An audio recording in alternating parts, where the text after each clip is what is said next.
Jim Clouk, aka Check-A-Pro Joe, here on the Check-A-Pro radio show with a longtime Check-A-Pro member, Adam Greer from Easy Lift Garage Doors and more. Hello, Adam. Hello, Jim. How you doing?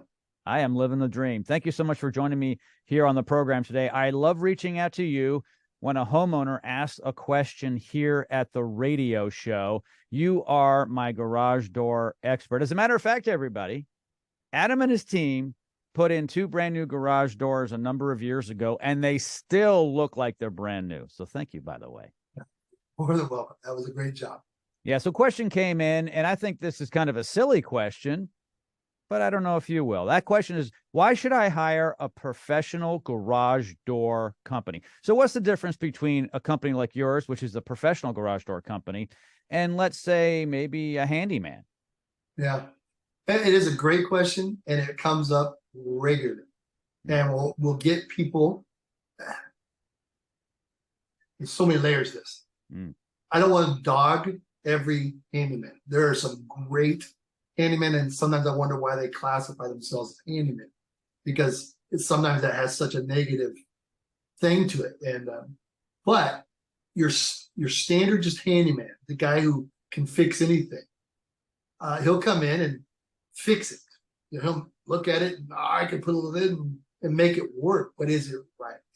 And the problem with a garage door is if you do those kind of, Jimmy rigged type of repairs, it could be dangerous, and it could be harmful, where it could even injure, the homeowner, damage your vehicles.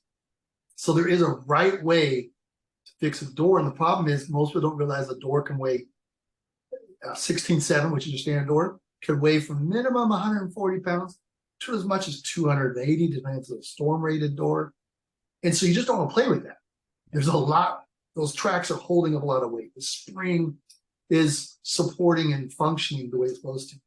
And so we get these handyman repairs where people call us up, I had a handyman come do it, but man, it is hanging and it's damaged my car because the repair was a guy who can look at it and go, well, I can glue this here, a little that there, and voila, but it's not right. So that's dealing with the handyman scenario. They don't know what they don't know.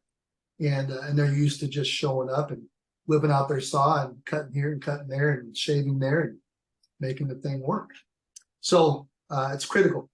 You want a person who understands doors, who understands the power, the energy that is on those, and the potential damage by not doing it right. And come in and see some things that are so sketchy. You're just like, how has this thing lasted? And you're just like, don't move. Let us fix that. People send me pictures and you're like, stop, don't touch it, stay away from it. We'll be there in an hour. That's real stories. We get that kind of stuff all the time. And it's always my neighbor fixed it, my handyman fixed it, my brother had a friend who fixed it. Did they? So professionals know what they're doing. But that really goes for each. You don't want to hire a handyman to put in your HVAC either. Yeah. There's professionals for a reason.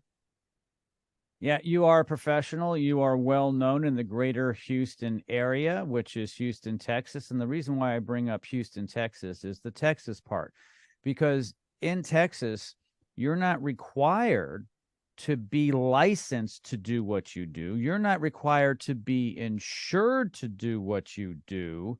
Anyone can get in your business. So you really need to be checked out. How do you differentiate yourself from you and the competition out there who may not have the standards that Texas doesn't require? Yeah, and it's an ongoing battle. As a business owner, there's part of me that appreciates the fact that we're not highly regulated, because that's less stuff I got to deal with. But as a professional, the stuff I see, you're like, I wish we were regulated, that there was someone to call back on. So, for example, I'm not going to name names, but a couple weeks ago, I get called out to a situation where the door was really making some bad noise. And when I get there, it's a cheap contractor door, and it's pretty much brand new. Yeah. And I asked them, why have you not called back you just got this? Yeah, it was about a year ago. I said, why have you not called them? Because it was some clear warranty related stuff, actually.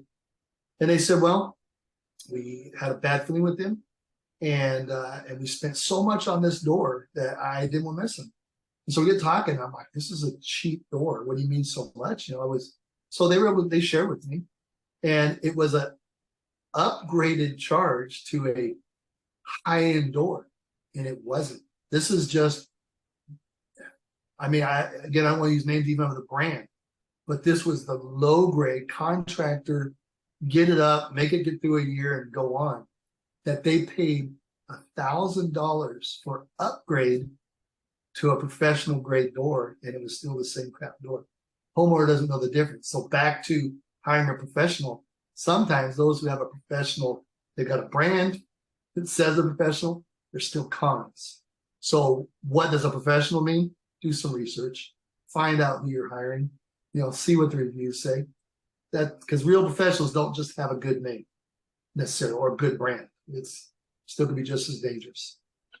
Yeah, and Check a Pro, locally in the Houston area for you, which you've been part of, is a way. Check BBB, check Google, any type of review service. The best thing to do really is type in the company name and reviews and see what comes up. And you want to always hire a reputable company like Easy Lift Garage Doors and more. Adam, thank you so much for joining me today. All of Adam's contact information is located in the show notes. Have a great day. You too. Thanks.